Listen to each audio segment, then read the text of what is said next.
শুরুতে চলে যাচ্ছি চাঁপাইনবাবগঞ্জে। রোকন, পুশিন চেষ্টার সর্বশেষ কি খবর আছে জানাবেন। বিজিবি কি বলছে এ বিষয়ে? অদিতি, প্রায় ৬ ঘন্টা তারা খোলা আকাশের নিচে অবস্থানের পর তাদেরকে বিএসএফ ফিরিয়ে নিতে বাধ্য হয়। তবে ২ দফা তারা পুশিনের চেষ্টা চালায়।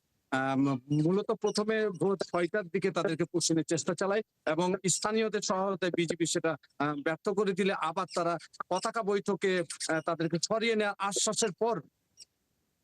আশ্বাসের পরও কিন্তু তাদেরকে আবার পুশিনের চেষ্টা চালায়। মূলত সেই সময় কিন্তু একটা উত্তেজনাকর পরিস্থিতির সৃষ্টি হয় এবং পরবর্তীতে যখন বিএসএফ নিরুপায় হয় তখন ১৭৯ পিলারের পাশ দিয়ে তাদেরকে সরিয়ে নিতে বাধ্য হয়।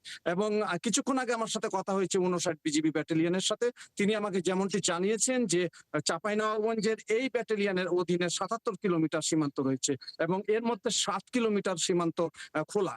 এই খোলা অংশ দিয়েই কিন্তু তারা পুশিনের চেষ্টা চালায় এবং এই ৭ কিলোমিটারের যে অংশটি রয়েছে তার মধ্যে কিন্তু এই চৌকা সীমান্তটি অন্যতম।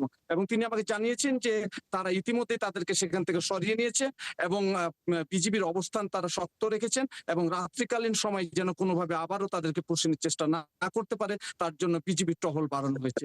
পাশাপাশি আমরা দেখেছি বিজিবির শূন্যরেখার পাশাপাশি অবস্থানের মোটামুটি ৫০০ গজ দূরে বাংলাদেশিদের একটা কড়া অবস্থান আমরা লক্ষ্য করেছি। সেখানে অন্তত ১,০০০ লোক পাহারা দিচ্ছেন এবং তাদের বক্তব্য হচ্ছে যে কোনোভাবেই সীমান্ত দিয়ে অবৈধ পদ্ধতিতে তারা পুশিন হতে দিবেন না।